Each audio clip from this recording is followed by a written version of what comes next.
Shabad case నిందితుడు రాజకుమార్ కు సంబంధించిన ముందస్తు బెయిల్ ఆర్డర్లో పలు అంశాలు వెలుగులోకి వచ్చాయి. జూన్ 12న కోర్టు ఆయనకు ముందస్తు బెయిల్ మంజూరు చేసింది.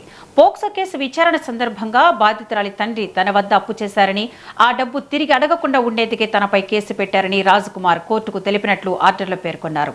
తనను వేధించినట్లు ఫిర్యాదు చేసిన రోజు తాను అక్కడ లేనని, భార్యతో కలిసి ఆసుపత్రికి వెళ్లినట్టు కోర్టులో వాదనలు వినిపించినట్లు పేర్కొంది.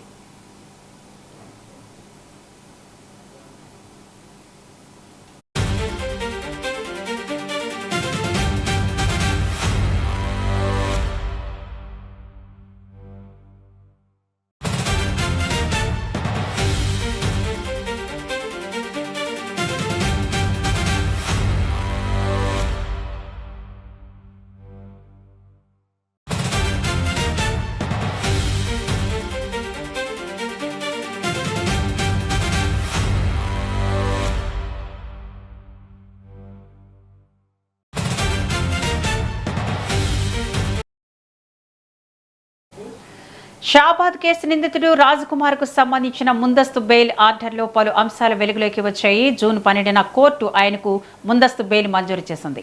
పోక్సో కేసు విచారణ సందర్భంగా బాధితురాలి తండ్రి తన వద్ద అప్పు చేశారని, ఆ డబ్బు తిరిగి అడగకుండా ఉండేందుకే తనపై కేసు పెట్టారని రాజకుమార్ కోర్టుకు తెలిపినట్లు ఆర్డర్లో పేర్కొన్నారు. తనను వేధించినట్లు ఫిర్యాదు చేసిన రోజు తాను అక్కడ లేనని, భార్యతో కలిసి ఆసుపత్రికి వెళ్లినట్లు కోర్టులో వాదనలు వినిపించినట్లు పేర్కొంది. ఇక దీనిపై మరింత సమాచారాన్ని మా ప్రతినిధి అక్రమ్ లైవ్ ద్వారా అందిస్తారు. అక్రమ్,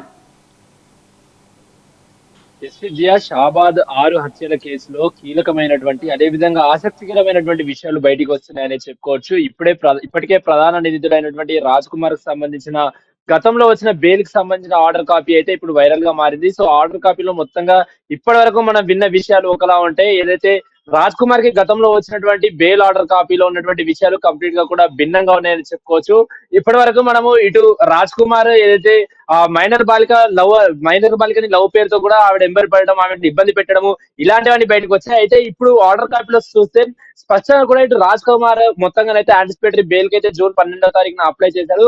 ఆ బెయిల్ పిటిషన్ లో ఉన్న ప్రకారంగా కూడా మనం స్పష్టంగా చూసుకోవచ్చు. అందులో ఉన్నటువంటి రాజ్ కుమార్ తరపున న్యాయవాది కూడా మొత్తంగా తన వాదనలు పూర్తిగా కూడా భిన్నంగా వాదించినట్టు కూడా కనిపిస్తా ఉంది. ఎందుకంటే ఇటు మైనర్ బాలిక ఎవరైతే ఉన్నారో మైనర్ బాలికకు సంబంధించినటువంటి తండ్రి ఇటు నిందితుడు రాజ్ కుమార్ వద్ద పూర్తిగా కూడా అప్పు తీసుకున్నాడు. అప్పు తిరిగి ఇవ్వమని రాజ్ కుమార్ అడిగినప్పటికీ కూడా ఇవ్వకపోవడంతో మొత్తంగా తను డబ్బులు ఇచ్చే క్రమంలో కూడా తప్పించుకోవడానికి ఇటు బాలిక చేత కూడా దీనికి సంబంధించినటువంటి పోక్సో కేసు పెట్టించాలంటూ కూడా రాజ్ కుమార్ తరఫున న్యాయవాది వాదించారు. సో మొత్తంగానైతే వాదనలు విన్నటువంటి న్యాయమూర్తి అయితే మొత్తంగా ఇతన్ని యాంటిసిపేటరీ బెయిల్ కి అయితే యాక్సెప్ట్ చేసిందని చెప్పుకోవచ్చు. దాంతో జూన్ 12వ తారీఖున అయితే నిందితుడు రాజ్ కుమార్ కి అయితే యాంటిసిపేటరీ బెయిల్ వచ్చింది. అయితే ఇప్పటి వరకు మాత్రము కేవలం ఇతను లవ్ పేరుతో మోసగిస్తున్నాడు కాబట్టి ఆ రకంగా పోక్సో అతనికి అప్లై అయింది అనుకున్నాము. కాకపోతే ఇక్కడ పూర్తిగా ఇందులో ఉన్నటువంటి కీలక విషయాల ప్రకారం అయితే దానికి పూర్తిగా కూడా భిన్నంగా తెలుస్తుంది. ఇప్పటికే ఇటు సూర్యాపేట జిల్లాలో ఇటు నిందితుడు రాజ్ కుమార్ ని అదుపులోకి తీసుకున్నట్టు కూడా పోలీసులు అధికారికంగా వెల్లడించినప్పటికీ కూడా ఇప్పుడు దానికి సంబంధించినటువంటి విచారణలో మొత్తం అన్ని విషయాలు బయటకు వచ్చే అవకాశం ఉంది. అసలు ఈ పైన పోక్సో కేసు ఏ విధంగా పెట్టాల్సి వచ్చింది, నిజంగానే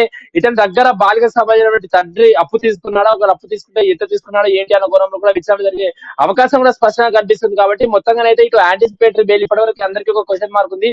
ఎందుకు పోక్సో కేసు అయినటువంటి నిందితుడిని బెయిల్ ఇచ్చి ఏ విధంగా బయటకు పంపిస్తారంటూ కూడా అందరూ ఆగ్రహం వ్యక్తం చేసిన నేపథ్యంలో ఈ రోజు వచ్చినటువంటి బెయిల్ ఆర్డర్ కాపీలో అయితే దీనికి సంబంధించినటువంటి భిన్న అభిప్రాయాలు అయితే వినిపిస్తున్న పరిస్థితి కనిపిస్తా ఉంది. అయితే ఇతని పైన నమోదైనటువంటి సెక్షన్లు ఏవైతే ఉంటాయో ఆ సెక్షన్లు పూర్తిగా కూడా దాదాపు జైలు శిక్ష 7 ఏళ్ల లోపు వరకే ఉండే అవకాశం ఉంది. కాబట్టి అదే విధంగా ఇప్పటికే ఈ కేసులో ఉన్నటువంటి సాక్షులు అదే విధంగా విక్టిమ్ కి సంబంధించినటువంటి స్టేట్మెంట్ కూడా రికార్డ్ చేశారు. అదే విధంగా నిందితుడు రాజ్ కుమార్ కూడా స్టేట్మెంట్ రికార్డ్ చేశారు. కాబట్టి ఇప్పుడు అతన్ని అంత అర్జెంట్ గా కస్టడీకి తీసుకొని అతని దగ్గర నుండి రాబట్టాల్సిన నిజాలు అంత అంటే ఇప్పుడే కస్టడీకి తీసుకోవాల్సిన అవసరం లేదంటూ కూడా కోర్టు భావించి అతనికి ముందస్తుగా కూడా బెయిల్ ఇచ్చినట్టు కూడా తెలుస్తుంది. మళ్ళీ 10 రోజుల తర్వాత అతను మళ్ళీ హాజరు కావాలంటూ కూడా చెప్పారు. సో ఆ తర్వాత అతను జైలుకి వెళ్ళాడా లేడా అన్న కోణంలో కూడా పోలీసులు పూర్తిగా కూడా దానిపైన కూడా ప్రత్యేక దృష్టి పెడుతున్నారు. ఇప్పటికే దీనిపైన సీఎం కూడా సీరియస్ అయిన పరిస్థితి కనిపిస్తుంది. దీనిపైన సరైన విచారణ జరిపించాలంటూ కూడా చెప్తున్న నేపథ్యంలో ఇప్పుడు ప్రస్తుతానికైతే నిందితుడు రాజ్ కుమార్ అయితే అదుపులోకి ఉన్నాడు. కాబట్టి అతని దగ్గర నుండి కొన్ని కీలక విషయాలు బయటకు వచ్చే అవకాశాలు అయితే స్పష్టంగా కనిపిస్తున్నాయి. విద్య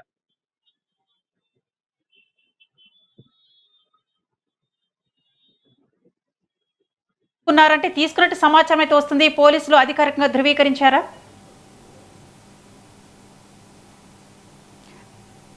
ఒకసారి మళ్ళీ అడగండి.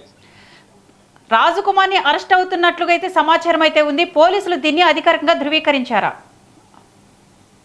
అంటే మనము ఇప్పటికే ఈ సంఘటన జరిగి సుమారు 48 గంటలకు కూడా పైబడింది. అయితే నిన్న ఉదయం కూడా ఒక సభ్యుడు నేను రాజ్ కుమార్ ని చూశానంటూ కూడా అతను మీడియా ముందు మాట్లాడడము, దాంతో ఆ వీడియో ఎక్కువ కూడా వైరల్ అయింది. నిజంగానే రాజ్ కుమార్ అక్కడ పరిసర ప్రాంతాల్లో తిరుగుతున్నాడన్న కోణంలో కూడా అనేక అనుమానాలు వచ్చిన నేపథ్యంలో దాన్ని పోలీసులు అయితే పూర్తిగా కూడా కొట్టిపారేశారు. ఇంకా రాజ్ కుమార్ అయితే పరారులో ఉన్నట్లయితే ఇప్పటివరకు చెప్తున్నటువంటి మాట. అయితే కొన్ని గంటల క్రితమే సూర్యాపేట జిల్లాలో ఇటు రాజ్ కుమార్ దొరికినట్లు కూడా పోలీసుల నుండి వస్తున్నటువంటి అందస్తు సమాచారం అయితే చెప్పుకోవచ్చు. అయితే ప్రధానంగా ఇప్పటికే ఈ కేసు టేకప్ చేసినటువంటి డీసీపీ యోగేష్ కూడా అటు దాని స్థానికంగా ఉన్నటువంటి సూర్యాపేట జిల్లాకు వెళ్ళినట్టు కూడా తెలుస్తోంది. ఇప్పటికే అక్కడ అదుపులోకి తీసుకున్నట్టు కూడా తెలుస్తోంది. సో అతన్ని అదుపులోకి తీసుకొని పూర్తిగా కూడా విచారించే అవకాశం ఉన్నప్పటికీ కూడా ఎక్కడ కూడా అధికారికంగా అతన్ని అరెస్ట్ చేసినట్లయితే ఇంకెక్కడ కూడా వెల్లడించలేదు. కాకపోతే పోలీసుల కంటికి అయితే అతను చిక్కాడన్నట్టు స్పష్టంగా తెలుస్తోంది. మరి చూడాలి పోలీసులు ఇంకా పట్టుకున్నారా లేదా అనుకోవడం. ఎందుకంటే ఘటన జరిగిన 48 గంటల తర్వాత ముందుగా 10 బృందాలు, ఆ తర్వాత 14 బృందాలు కూడా విడిపోయినటువంటి పోలీసులు ఇతర స్టేట్లే కానీ లేకపోతే బెంగళూరే కానీ వంటి అలాంటి ప్రదేశాల్లో కూడా